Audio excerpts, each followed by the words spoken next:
My name is Vadim Krasnooky, Media Center Ukraine.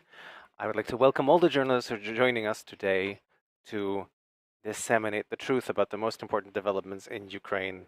Today, we're talking about an important subject: prevention of sugar diabetes in conditions of war. I would like to give the floor as a moderator of this discussion, Natalia Olbert-Silko, leader of the One Health Foundation. Pani Natalia, the floor is yours. Thank you for this introduction, and we're very happy to be in Lviv today. And of course, it's a very important subject because talking about chronic non-infection diseases is very important during the war, because we understand that this kind of chronic stress affects the development of sugar diabetes. And I'm happy that you have found the time to join us today, and have found the time to. I also would like to thank our speakers who have found the time. I would like to invite the first three, because we have a lot of people. I would like to invite the first three: Orest Chemerys, leader of the health department of the Lviv Regional State Administration; Lesya Kobetska, at the health administration at the Lviv City Council, and Halyna Maistruk, head of the administration of the Women's Health and Family Planning Center, who also manages the Act for Health project aimed at combating non-infectionary diseases. Pani Halyna, please join us at the podium. Why sugar diabetes? Like I said, war, stress, these difficulties, they affect the development of this disease. The situation in Ukraine was quite difficult before. Perhaps you didn't know. I will share with you that Ukraine had about 1.2 million Ukrainians diagnosed with type 2 diabetes, but about 2 million, over 2 million people had undiagnosed sugar diabetes. Now, what this leads to in the future is that there are complications that are difficult to treat. This taxes the healthcare system, and of course the health and well-being of Ukrainians. Many people, IDPs, have moved into the Lviv region due to the war, and of course this subject becomes even more important. So I wanted to ask today, how do you deal with this? Because the early detection and prevention of diabetes is very important. So what is happening in this regard in Lviv and the Lviv region? So, Pan Orest, perhaps the question to you first. What's going on in the Lviv region in terms of detection, in terms of infection level, disease levels, spread levels, and what do you do to work with this? Hello, thank you for having me here. I thank you for raising this important subject. Now, of course, the main objective of the healthcare industry is prevention, to prevent the kind of complications that we can prevent, for which we of course need timely diagnosis, and aim our resources and our efforts to ensure that the patient has the opportunity to turn, if there's any suspicion of a disease, to turn to a doctor, to be consulted and do all kinds of take all kinds of diagnostic steps. Briefly, I'd like to say that with the start of the Russian aggression, Lviv has opened its doors to about 500,000 IDPs, internally displaced persons. So in terms of the taxing of the healthcare industry, we're talking practically 80,000 people of the IDPs who have already turned for medical assistance. Over 10,000 of them have been treated in hospitals. So I'd like to say that we're managing with the kind of load that we're facing, because the healthcare branch, the healthcare industry, is quite strong, has quite a lot of cadres, quite a lot of staff. We have enough so far to rise to the challenges that we're facing. Right as of now, there are 64,000 people in the Lviv region with sugar diabetes, and we understand that in addition to the people who live here in Lviv, we have already encountered a large number of people among the IDPs, we have found that there's a lot of sugar diabetes there, and of course we deal with that with the help of our family doctors, who have been helping the ADPs since the earliest days, who consult, who again, regardless of whether or not those people have been directed by their doctor or not, they have the opportunity to see them and provide them help. So the situation is very important because we understand that it is stress, the stress that we're facing since the start of the large-scale, full-scale invasion. We understand the people in this condition of stress who have moved to the Lviv region. This is one of the factors that where the situation can provoke the diabetes, or on the other hand, people who have had the disease in latent forms, have been ignoring medical advice, and then they turn to medical help when it's too late. So this is quite relevant. I'm happy that this subject is raised, particularly when we understand that we have to move, we have to go to people, we have to go where the people are, and I'm grateful that we'll have this opportunity to do a training, to move to the places where IDPs are concentrated, because they often neglect their health. And it is precisely the fact that we bring this help to the places where the IDPs, these temporarily displaced people, are there, who are our guests and our residents right now. So I'm very happy that this initiative is taking place. And again, I would like to stress that these kinds of calls, these kinds of visits, these kinds of initiatives, and this kind of early diagnostics will help us diagnose and treat and prevent diagnosis sugar diabetes. Thank you. I have another question in terms of the medications. How well provided are you in terms of insulin, in terms of other pills and other medications? How possible is it to get the medications for these people who have come and who live here? And if there are problems, how do you deal with those problems?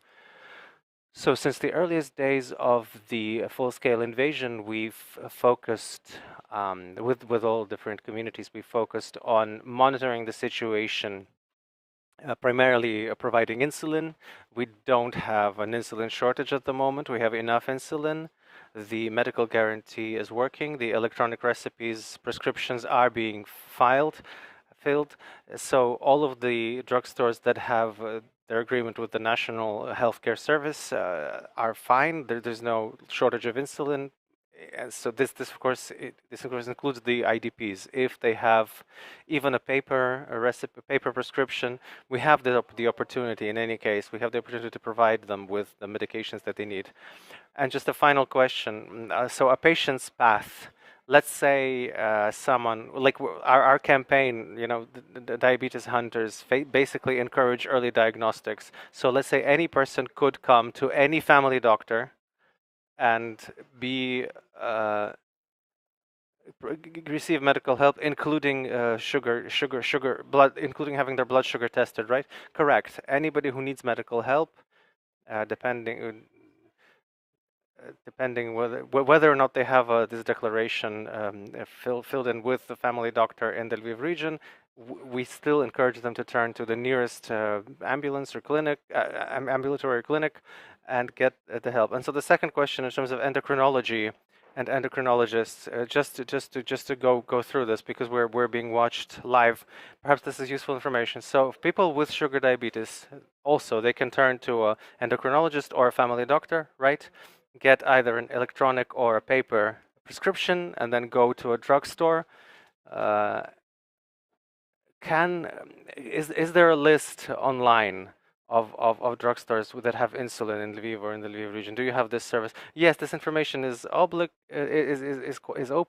It's the National Health Service website has the list of drugstores that have signed these agreements, and also the affordable medications program. Also, often when we go out into the region, into different towns of the region, I often come into the drugstores and ask, do you have the medications? How do they work? And I can tell that in the recent days, we haven't had any signals that anything's not working as intended. Of course, if you do have this information, if you do have these signals, we are open. You can turn to us. You can turn to the healthcare department, the hotline, and we will respond together with the social health service. An important aspect here: the hotline of the National Health Service is 1677. If you can't find anything, I know you can call them and provide information. Thank you, Orest. Now, if we can talk a little bit about Lviv, because the Lviv region has taken in a lot of IDPs, but Lviv has been and remains this kind of chief hub where many people have moved, is this point where from which people then move to different parts, other parts of the region. What's the situation in Lviv, and what do you do? What were you doing prior to the war, and did you change any tactics during the war in order to diagnose diabetes in timely fashion and provide medical help? This is Lesya Kobetska. Yes, Lesya Kobetska.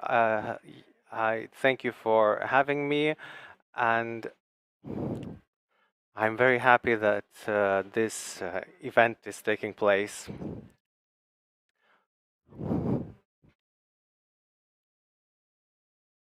There are about 20,000 sugar diabetes patients in Lviv. That's a pretty high number.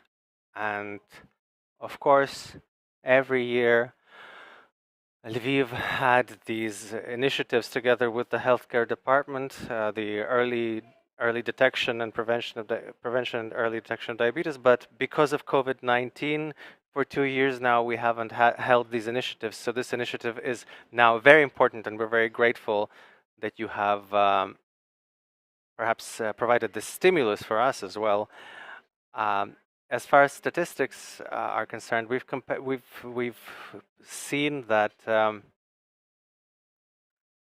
we have first-time sugar diabetes patients. So compared to the past 2 years, the numbers have fallen by 40%. Why? Why is this? This is because the pandemic and our family doctors, they have been more focused on helping patients with the coronavirus disease, and so not much attention was paid to prevention.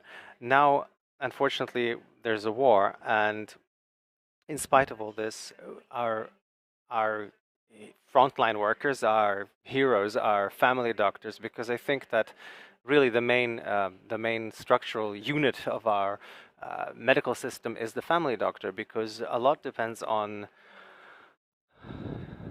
setting up prevention, preventing disease. All of that depends on the family doctor.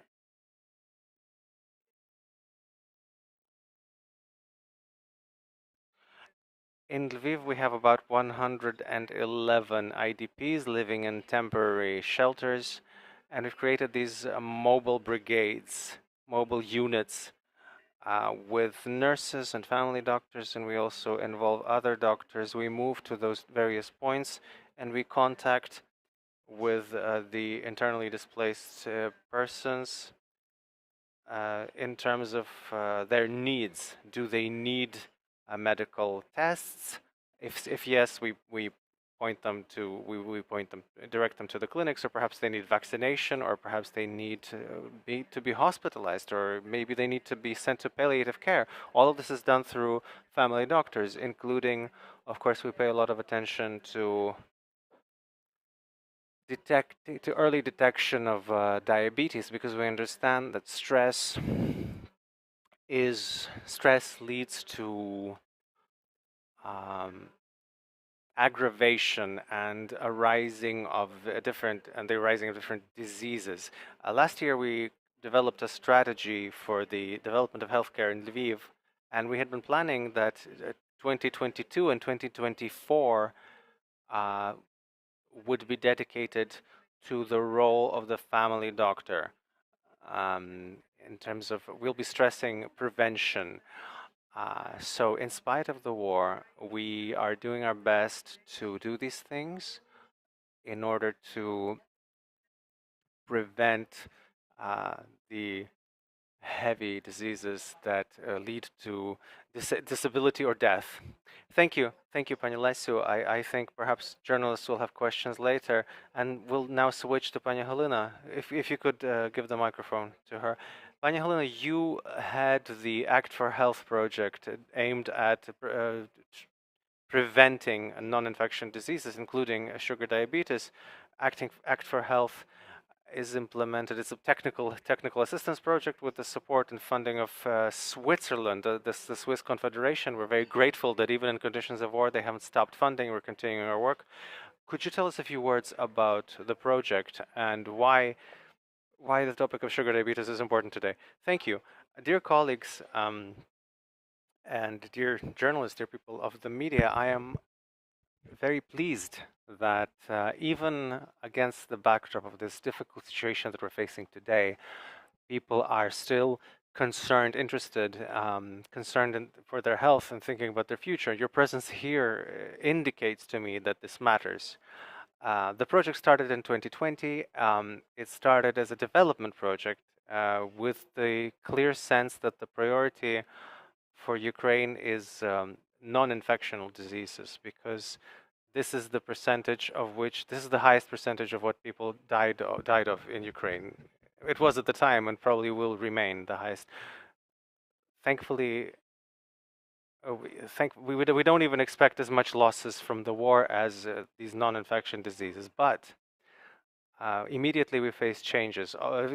Obviously, the very serious COVID pandemic, and we understood that the COVID pandemic will not help decrease the number of disease, because people have lost the normal procedure of turning to family doctors, of getting tested, etc. This particularly left its mark on cancer diseases and diabetes. And then another challenge that started on February 24th, where millions of people were forced to leave their houses, who are now in completely different conditions, circumstances, who have lost their links to the healthcare system at the time when they moved. It's essentially, imagine a suitcase. It's a suitcase with pills, with 2 weeks worth of pills, and that's all they have. And so, as of today, to me, our event today is like a breath of air, like a breath of that kind of peaceful air that we had been planning. And we've been planning to do this, and we will do this.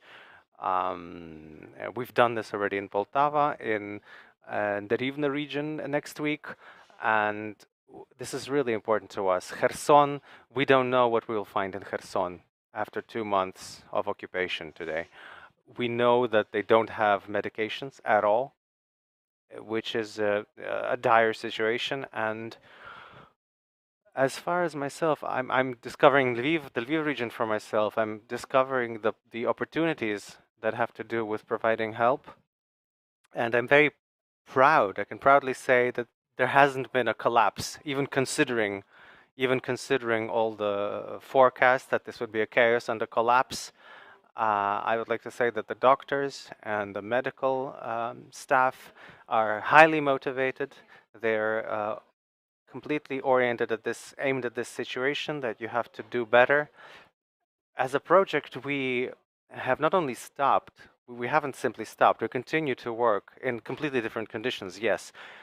And we're dealing in, we're in a period of humanitarian response. So this is a planned event, and I'm very happy that journalists have approached even young women, for instance, young men and women who had their blood sugar tested, and I'm happy that they are healthy. I'm confident that they're healthy, but still there was the opportunity to simply write about this and disseminate that this is a very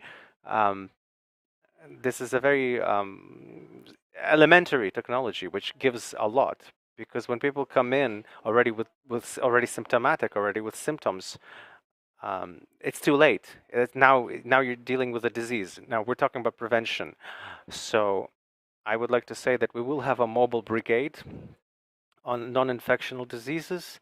There will be one in each region.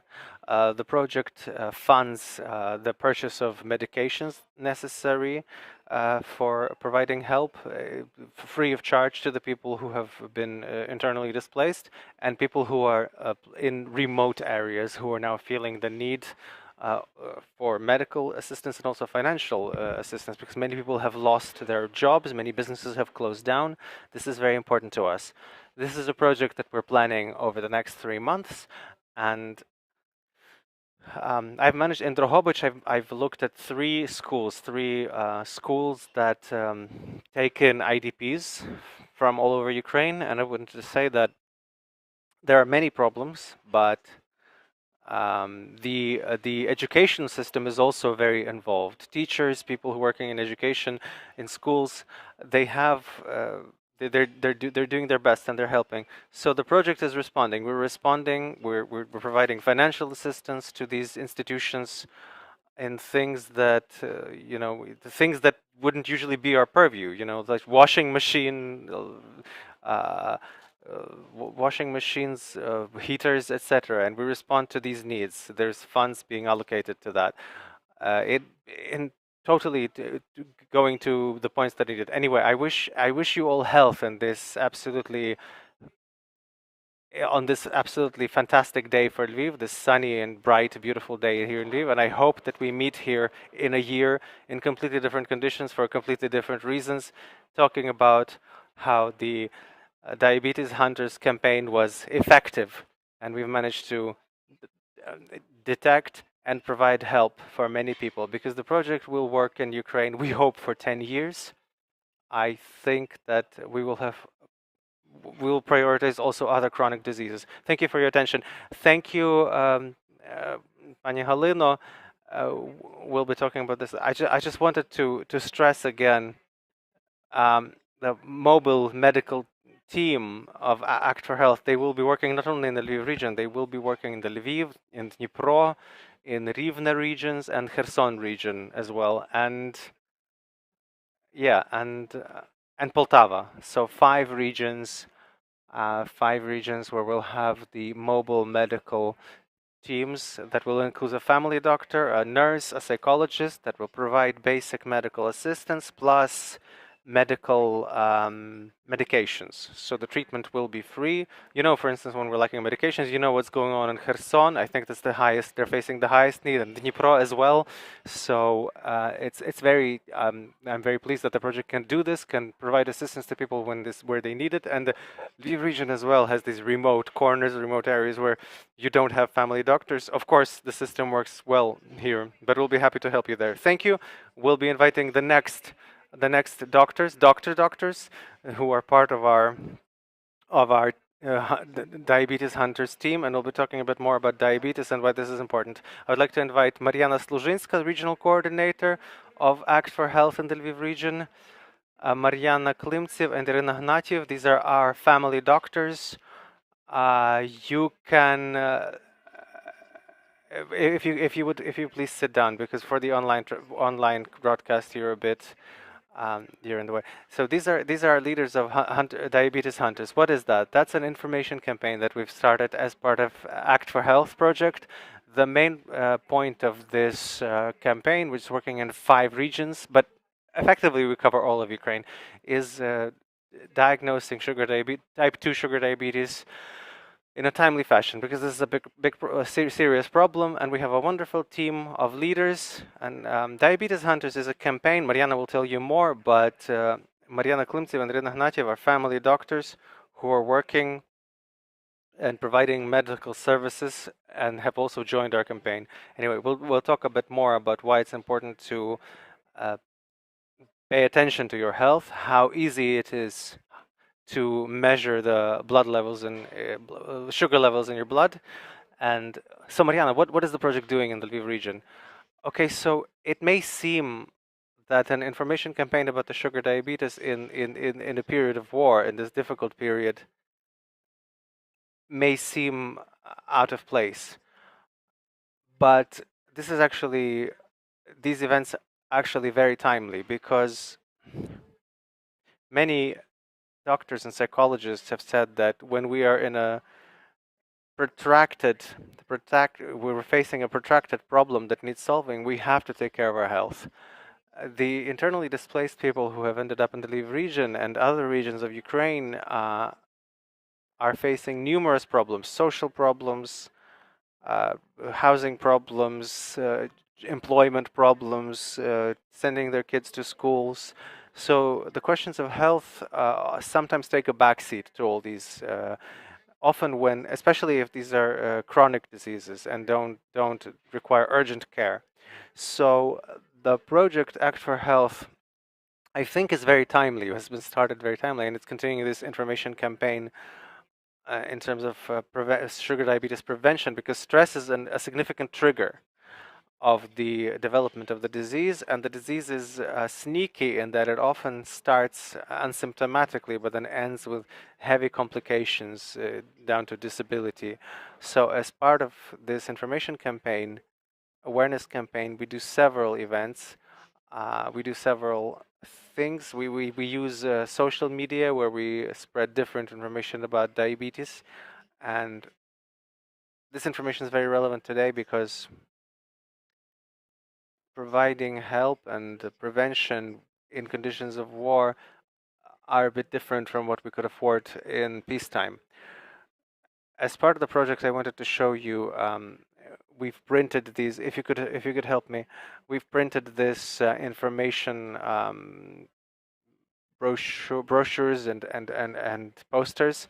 They will be disseminated in the medical institutions of Lviv, particularly in the centers where family doctors are working, and they are aimed at the general public to draw the attention of patients to the question of sugar diabetes, to testing.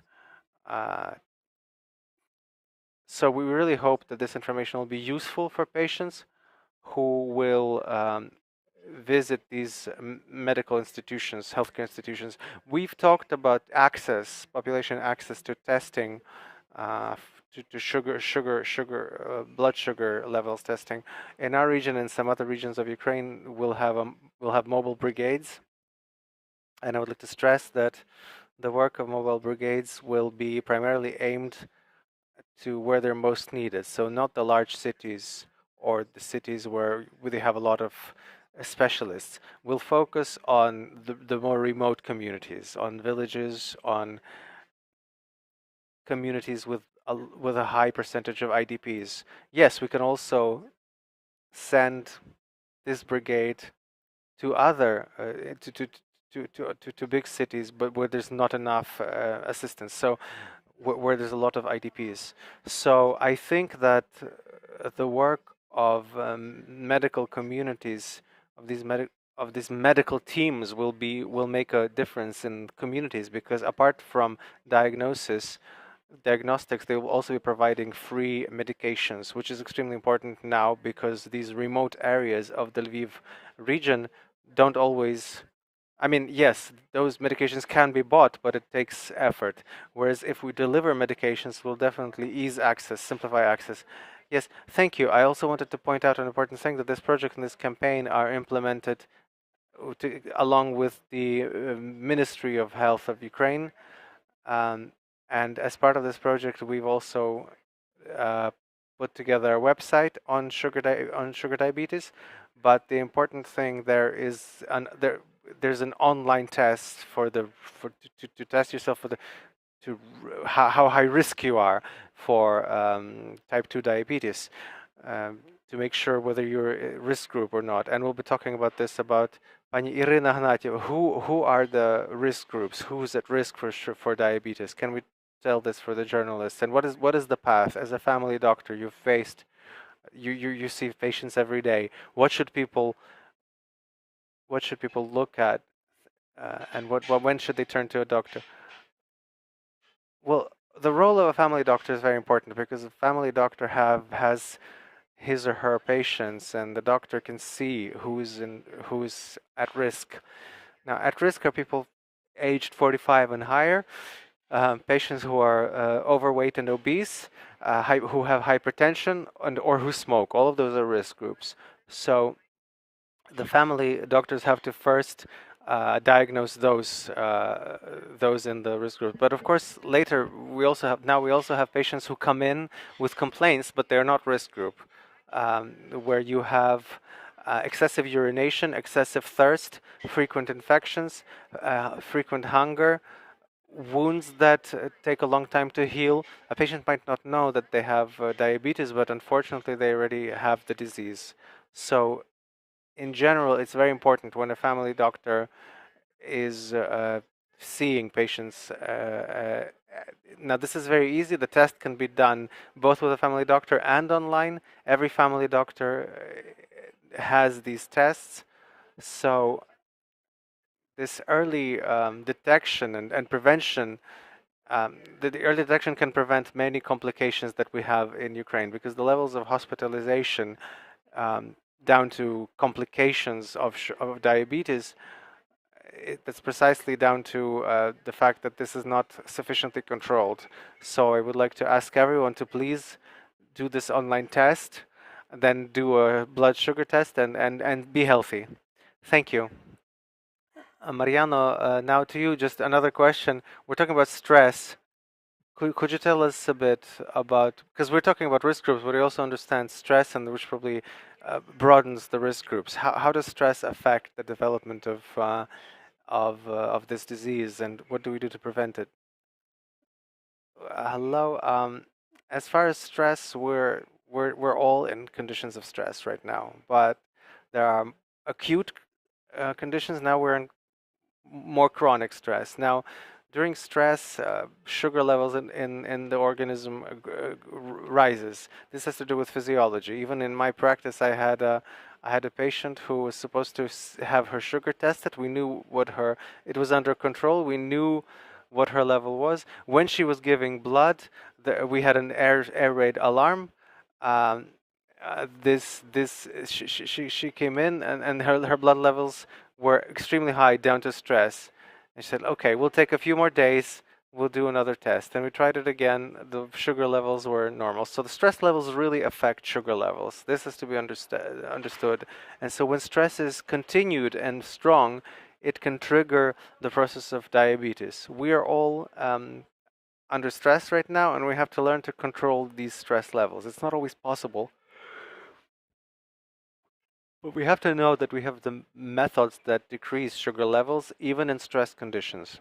For instance, physical exertion, when we start, when our muscles start firing and working, the sugar levels in the body drops. So if you're sitting there frozen in stress, you have to force yourself to stand up and even go out into your garden. I don't know, plant potatoes or take care of, go garden. It really does help. It really does. I mean, yes, it's a bit of a joke, but it's not really a joke. It's true. So as far as the online test, it's a very useful tool for our doctors. Almost all of the family doctors know where to find it on the website. It's a very quick. Um, we disseminate this in social media on social media for young patients, so they can help their older relatives or friends to take this test. You can do this test for them. It's or help them. It's quite quick, quite simple, and it's quite effective.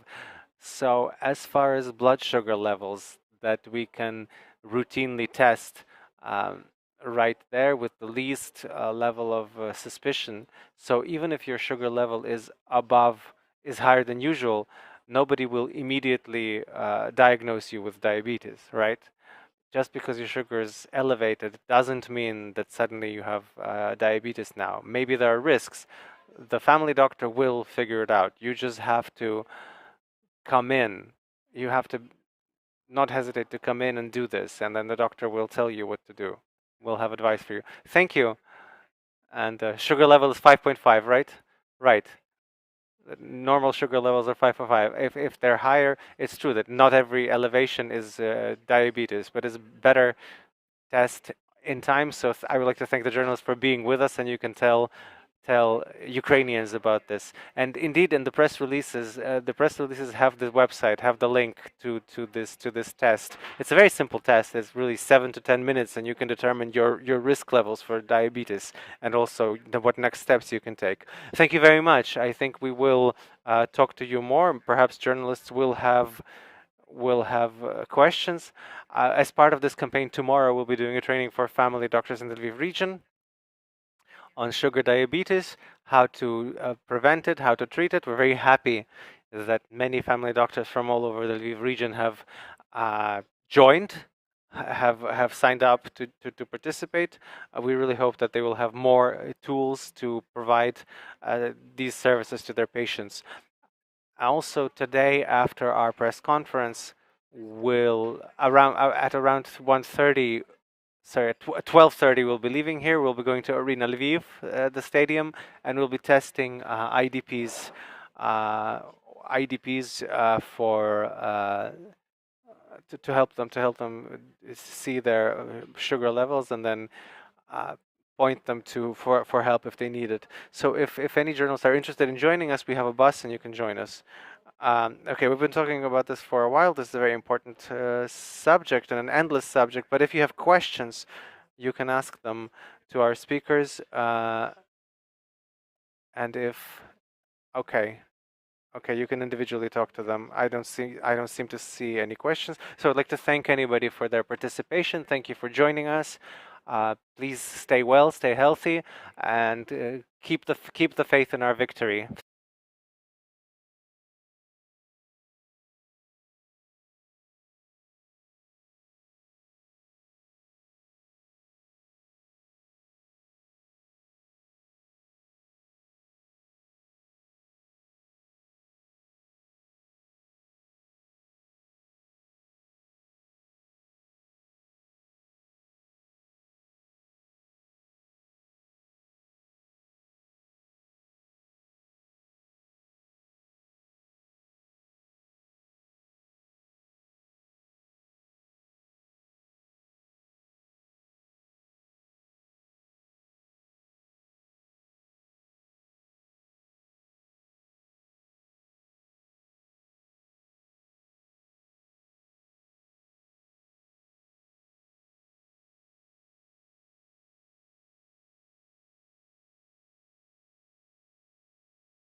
My name is Vadim Krasnov. I represent Media Center Ukraine. Welcome to all the journalists who join us in order to spread the truth about the most important events in Ukraine. Today we are going to talk about situation in Kherson region. We have Hennadiy Lahuta, who is head of Kherson Oblast military administration. Hennadiy, welcome. Active hostilities keep going in Kherson region. Could you please fill us in on the recent news? You probably know that since day one, Kherson has been besieged. Now we have active hostilities in Dnipro and Mykolaiv regions.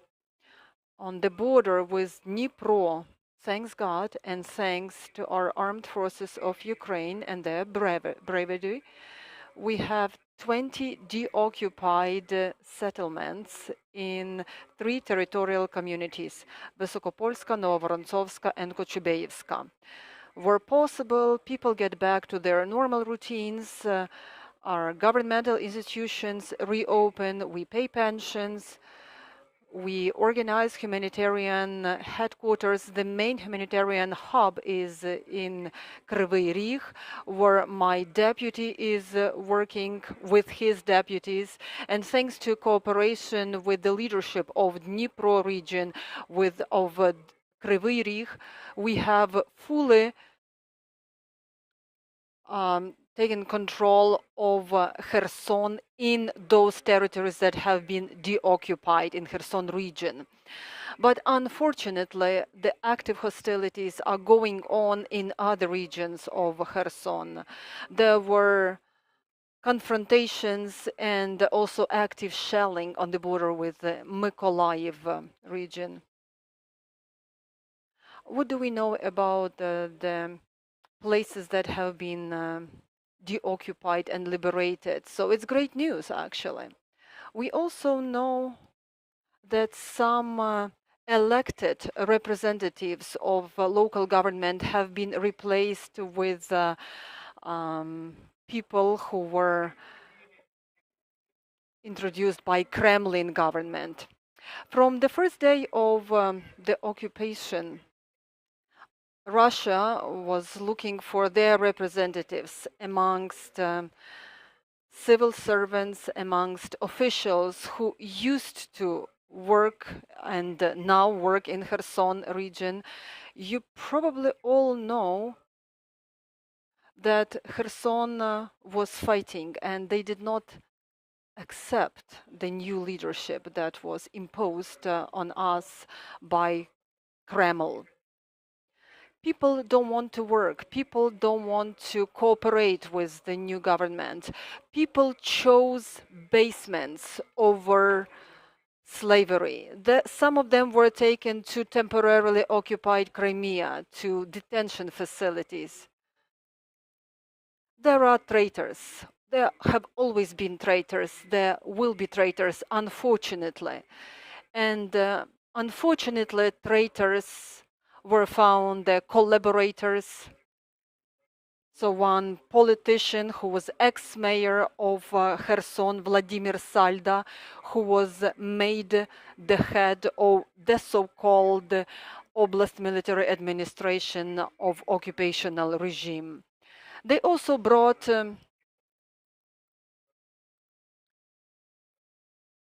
collaborators, Alexander Kopets, who until 1991 lived in Kherson region. Strimousov Kirill, who is the deputy head of Saldo, he had always been known for his pro-Russian ideology. He's a local madman, the way we call him. So these are the 3 people who now make the so-called leadership of the occupied Kherson region. What do you know about the referendum to create this Kherson People's Republic? What do you know about that? About a month ago, Russian troops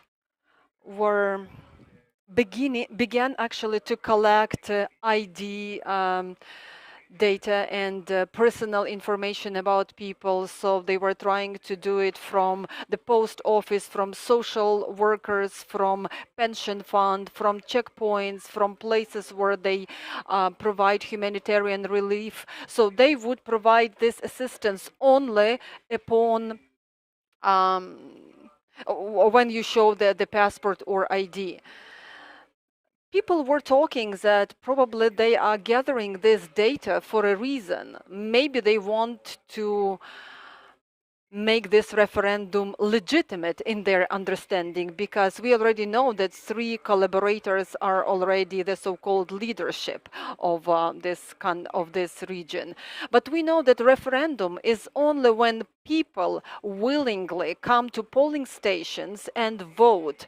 And we know that people are not willingly to go to polling stations, because Kherson wants to be back in Ukraine's embraces. We understand that this information, this personal identity data, was necessary in order to print the ballots. Later, they will definitely print the names they need, and they will falsify the referendum. But so far, they are talking about being part of one country with Crimea or with Russian Federation. But these are just talks. Good news is that most likely they will not organize this referendum or will not join either Crimea or Russia. But you mentioned that Kherson people were very resilient and heroically were opposing Russian troops. The whole world was following their heroism and their bravery. What do we know about the heroism of local people right now? How do they try to confront Russian troops? Thank you for reminding me, and thank you for reminding all of us. As we know that more than 5,000 people showed up on a daily rally. So be it weekend or weekdays, Kakhovka, Nova Kakhovka, Oleshki, Skadovsk, and other places. So this is where rallies were organized. People were protesting, but unfortunately, they were dismissed by flashbangs and by rubber bullets and other crowd control means. Some people were injured, some seniors were injured in Kherson, in Nova Kakhovka. People were trying to think about safety and security, their own safety and security, and their families' safety and security. So they started showing up on those rallies less and less frequently, because Russian troops started arresting these people. They kept them in detention facilities in Kherson region. That's why this movement is still there. Spiritually, people still resist, but physically, they gave up because they suffered. It's understandable, of course. Does that mean that people are choosing, let's say, less overt type of resistance? Maybe some kind of guerrilla troops, guerrilla units. I was already talking about the force morale of our people. The 9th of May, you've seen this picture that was organized by Saldo and Stremousov. They gathered people next to the Eternal Fire Monument. I've been living in Kherson for decades, and I don't know these people who participated in this rally. So I would have recognized some familiar faces, but there were none. I believe that these people were just brought in order to take part in this rally. But believe me that in previous years, there were many more people who would willingly join this rally, that would talk about the stories related by their parents, great parents, etc. People decided not to participate in this celebration of Victory Day. I understand. I believe that there are quite a few people who are trying to leave occupied Kherson region, and they are heading towards regions that are controlled by Ukrainian government. Since day one, Russian troops would not allow green humanitarian corridors. We did a great job. Our Prime Minister, Iryna did a great job. She was trying hard. Representatives of the Office of the President, our leadership, were doing their best. But unfortunately, humanitarian corridors never happened in Kherson. So people couldn't leave, and food and essentials was not delivered to Kherson region. So people were risking their life and limb in order to leave using the routes towards Mykolaiv and other regions. And we know that a lot of people died, so they would catch the tripwire. Some were just shot in their cars. Unfortunately, starting from 11th of May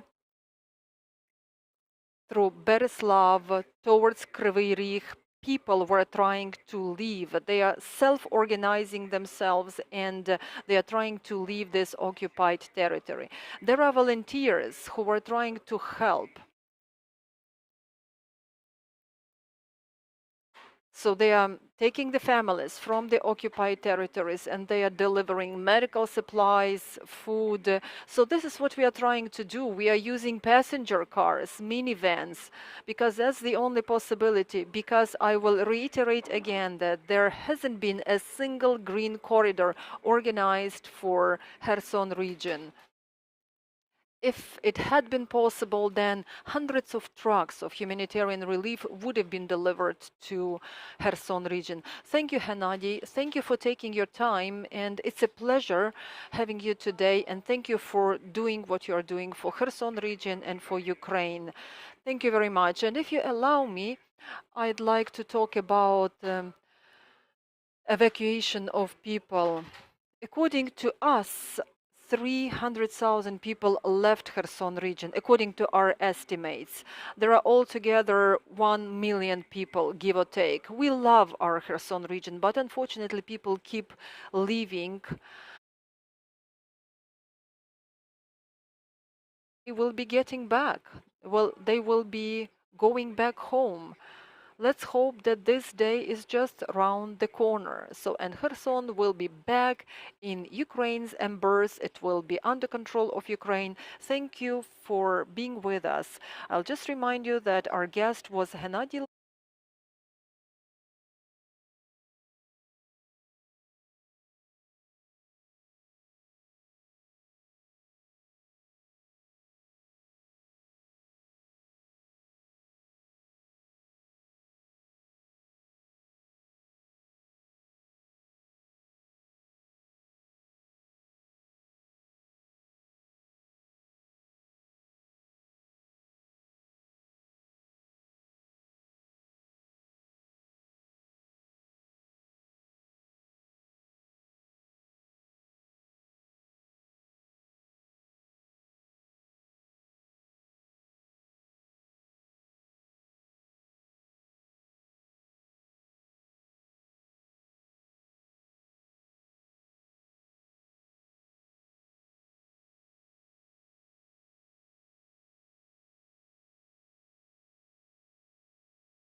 This is Vadim Krasnov, Media Center, Ukraine.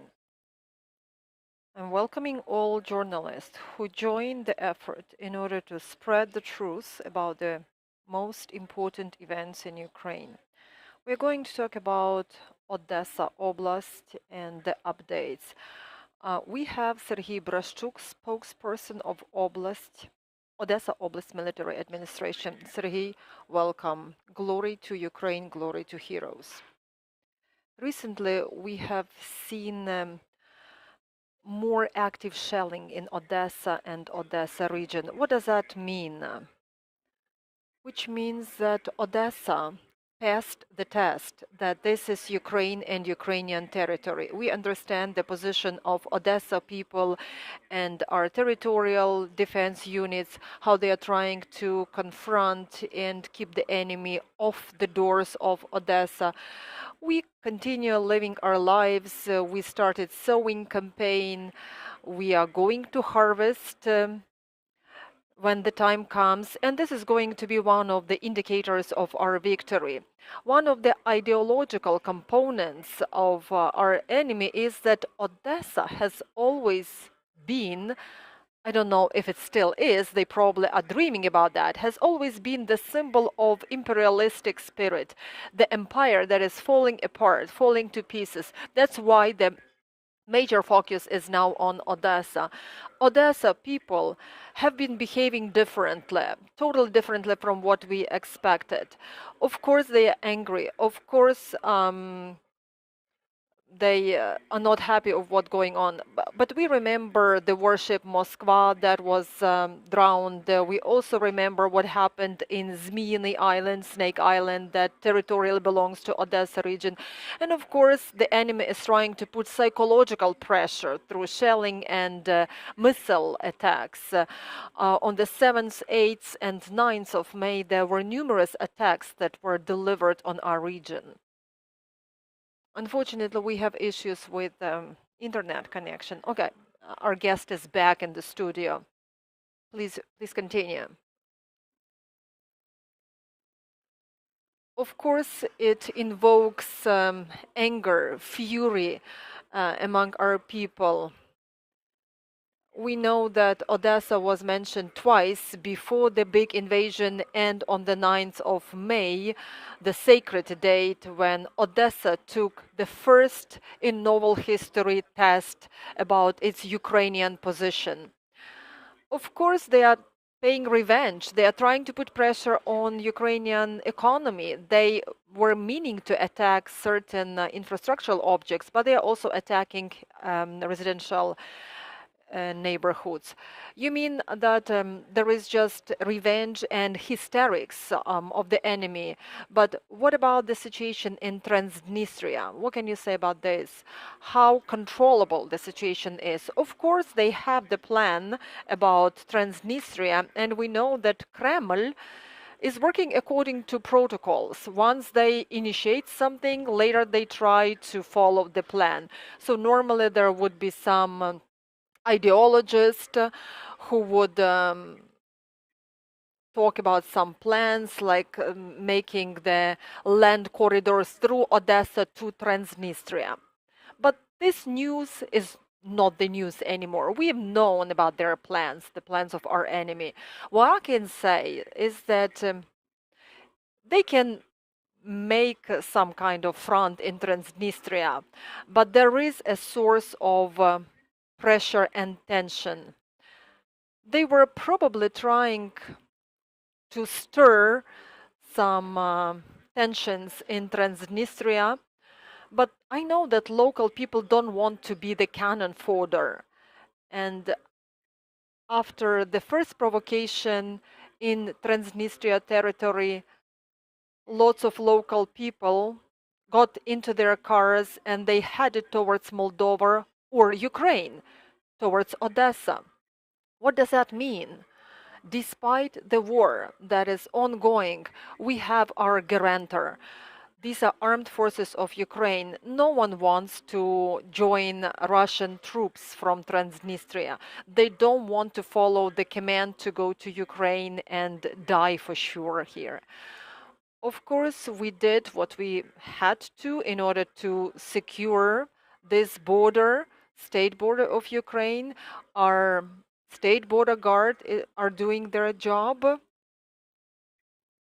And I know that territorial defense units are also going to join the effort. You know that territorial defense units are part of armed forces of Ukraine. Of course, there are risks, but we are not talking about opening the second front. They are never going to do that. They will fail. You mean Kremlin guidelines contradict the reality. But there is the threat, and it's realistic, and it's good to know that we are ready to meet all threats and respond to all threats. Hopefully, civilian population of Odesa region and Transnistria will be safe, and there will not be the second front there. If you allow me, I'd like to add one important thought. There are a lot of there is a lot of kinship between Odessa people and Transnistria people because they have friends, family, relatives. They stay in touch and the information disseminates. And of course, Transnistria people don't want to join Russian troops because they know the true information from word of mouth. You mentioned that there are family relations. Yes, I'm talking about not only friends, but family relations. So people understand that there is no point in joining this war and fight for who, for what. So let's just hope that this is one of the factors that's going to work and peace will remain in Transnistria. Odessa is one of the most important regions in terms of logistics and economics. How did you try to convert logistics and economics in Odessa given the war situation? Could you talk about the ports? Odessa port, unfortunately, has been completely blocked by the Black Sea port of the Russian Federation, which caused a lot of issues for the country and for the global economy. We are talking about the export of Ukrainian wheat, Ukrainian grains. Russia is trying to create the impact mechanism in order to control other countries in the world because they are creating food crisis. The grain was about to head to Africa, Middle East. Now the cargo is blocked. It's not delivered to where it should be delivered. Moreover, they steal our wheat and they are taking it to Crimea. Back to the question you asked, I'm not going to talk about the whole logistics, but of course there are alternative ways of addressing the issue. I'm not going to disclose all of them, because we have to be prudent. We understand that the enemy is trying to disrupt our transport routes, our logistic system. If we think about this bridge through Dnistrovsky Liman, so it has been shelled 4 times. But we find new transport solutions because Odessa is also a big humanitarian hub thanks to our partners, our allies, countries that help us. There are lots of humanitarian cargo coming from Europe. They do not stay in Odessa. They had west, north, and they are distributed all over Ukraine. Speaking of economics, the situation is not easy, to put it mildly. But our farmers are doing their job. So they keep working, they take care of the sowing campaign, they are cultivating the fields. So we hope that we will have new harvest this year, thanks to our agrarians, thanks to our farmers. Regardless the problems that we have, the problem with fuel, for example, because we all know that we have this issue. But this issue is being addressed by the Cabinet of Ministers, and of course, the military administration is joining the effort. Lots of industries, lots of facilities have converted their operations into the war times, and they are, for example, making military uniforms, making machinery, etc. Speaking about logistics, you cannot go into detail, that understandable, and of course we have to keep this information secret and be prudent. But how effective is new logistics? Do you meet the objectives that you have? Unfortunately, when Odesa port was operational, we did more, but we do what we can given the situation. And again, thanks to our partners from other countries, I'm talking about our allies in the Black Sea Basin and the Danube territorial waters. Thank you, Serhiy. Thank you for taking the time and opportunity to be with us. Let me just remind you, we had Serhiy Bratchuk, spokesperson of